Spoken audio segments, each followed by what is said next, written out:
Hey, bio team. One of the things that's come up as I read through your reflections is how you guys can share resources that you guys are editing and not all be recreating the same things.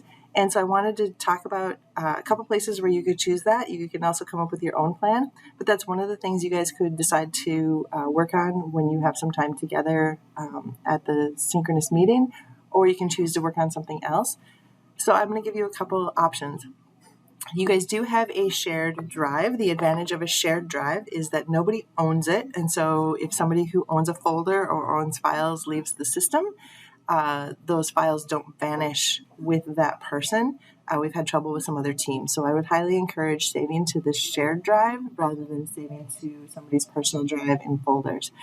In here, there is a folder specifically for STEMscopes files, and any that I've edited or other people have added in here are located in here, including the action plan and the mission log, which I tried to a while ago make more Google friendly, put headers in there. So if you have somebody using a reader due to a vision impairment or a language issue, these are set up with headings and much more reader friendly.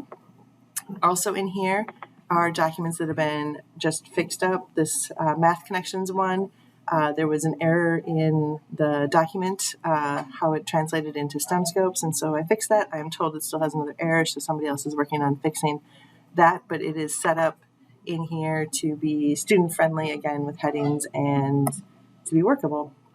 So as you start to rebuild documents, this would be a great place to store them.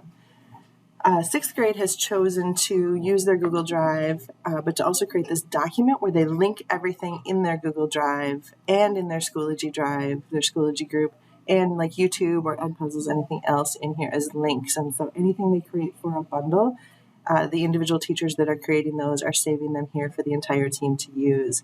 And so that's one strategy you could do. Seventh grade is leaning into their their Schoology group.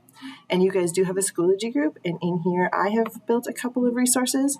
I don't know if anybody else has shared in here yet, but inside here, there's a traits folder. And I have put the action plan and mission logs and folders for the different individual scopes. If you want to save assignments in here that you have built so that you can use them in the future and other people can use them, that's a great idea. In here, I have the action plan built, which is the document from the Google Drive, along with the rubric for students to access in here. And so if that is something that you want to use, go ahead. If you want to change that up to make it more usable for you and your students, that's great. The planning companion is also linked in here. The other thing I wanted to point out in here is that the learning objectives are also linked in here. If you've been looking at doing mastery learning, I know some of you have been, and you wanted to use those targets, they are linked in here as well in the group, so that these are 8 NGSS reporting standards for science. So as a team, that's one of the things you guys can choose to solve is how do you store things and share things across the system? And these are just some options. If you have other ideas, feel free to throw them out. The goal would be to put them in something that is accessible by all current and future biology teachers.